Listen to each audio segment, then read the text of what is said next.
پیارے بچوں، آج میں آپ کو ردیف اور قافیے کے بارے میں جانکاری دیتا ہوں۔ قافیہ کیا ہے؟ قافیہ ان حروف اور حرکات کا وہ مجموعہ ہے جو ہم آواز ہوتے ہیں مگر الفاظ بدلے ہوئے ہوتے ہیں۔ یہ غیر مستقل طور پر اشعار کے دوسرے مصرعے کے آخر میں مگر ردیف سے پہلے بار بار آتے ہیں۔ آپ کو یاد رکھنا چاہے ہر شعر کہ میں یہ غیر مستقل طور پر اشعار کے دوسرے مصرعے میں آخر پر ردیف سے پہلے بار بار آتے ہیں۔ قافیہ ردیف کیا ہے؟ ردیف وہ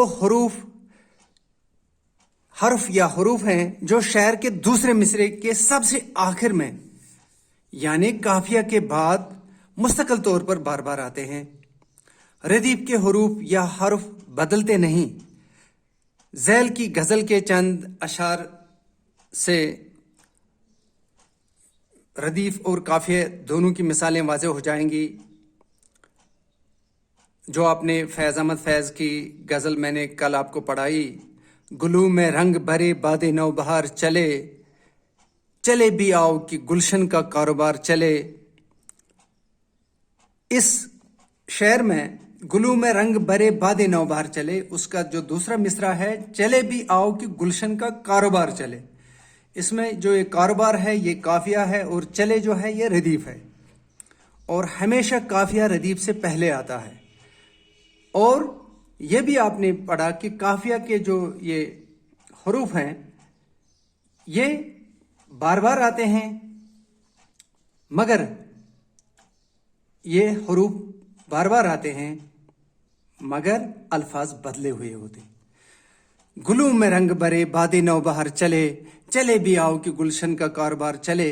اب دوسرا شعر دیکھو، قفس اداس ہے یارو صبا سے کچھ تو کہو، کہیں تو بہر خدا آج ذکر یار چلے۔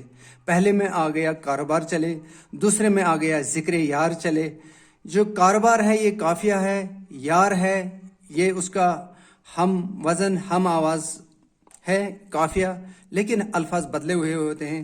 لیکن پہلے شعر میں بھی چلے آیا، دوسرے میں بھی چلے ہے، اور تیسرے میں بھی آپ تیسرے پر بھی نظر ڈالو، اس میں بھی چلے ہے۔ بڑا ہے درد کا رشتہ یہ دل قریب سے ہی، تمہارے نام پہ آئیں گے غم گسار چلے۔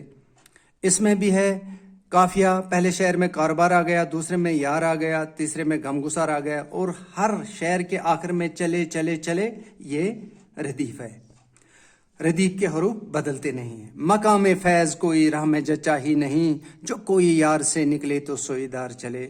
لہذا بچوں آپ اس غزل کو دیکھو، اس غزل کے ہر دوسرے شعر میں پہلے شعر میں جو قافیہ آتا استعمال ہوا ہے وہ کاروبار ہے، دوسرے میں یار ہے، تیسرے میں غم گسار ہے، اور چوتھے میں دار ہے۔